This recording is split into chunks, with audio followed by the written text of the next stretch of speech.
Welcome back to the deep dive. So today we're going to get into something that feels, very personal. This big question of, am I just busy or am I actually physically burning out? Right. And not just as a feeling, but as something real happening in your body. Exactly. We've got this fascinating article from the website Blood Test UK. It's called Blood Test for Stress Levels, a Breakthrough in Wellness. And it basically argues we should stop just guessing. It's such an important idea. We tend to think of stress as, a mood.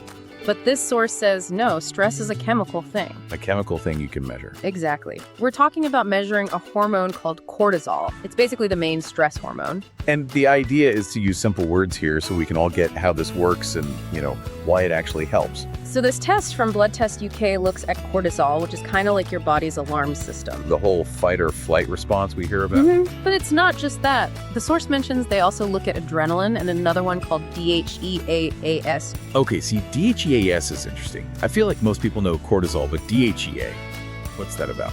It's a huge part of the picture. Think of cortisol and DHEA as being on a seesaw. Cortisol breaks things down to give you quick energy. That's the stress side of the seesaw. You got it. And DHEA is the other side. It helps you build things up and repair yourself. The real insight isn't just, oh, my cortisol is high. It's the balance between the two. It's the balance. If your cortisol is way up and your DHEA is way down, your body is literally breaking down faster than it can heal. That is burnout. Wow. Okay, that makes so much more sense than just saying, I feel stressed. It gives you real facts, real numbers. Yeah. So how do they get these numbers? How's it done? Well, according to Blood Test UK, it's a simple blood test.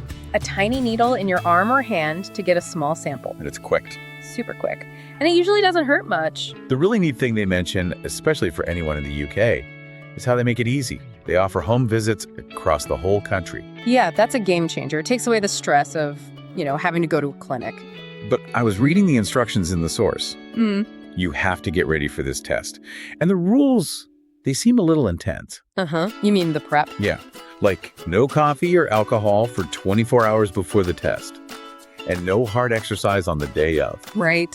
I mean, if I can't have my morning coffee, my stress levels are going to be wild just from that alone. Doesn't that mess up the results? It feels like it would, but it's actually super important for getting good numbers. See, your stress hormones are naturally highest in the morning. That's what wakes you up. Right. Coffee and a big workout, they push those hormones even higher, but not in a natural way. So the lab needs to know if your levels are high because you're stressed or just because you had a double espresso. So you need a clean slate, a true starting point. That makes sense.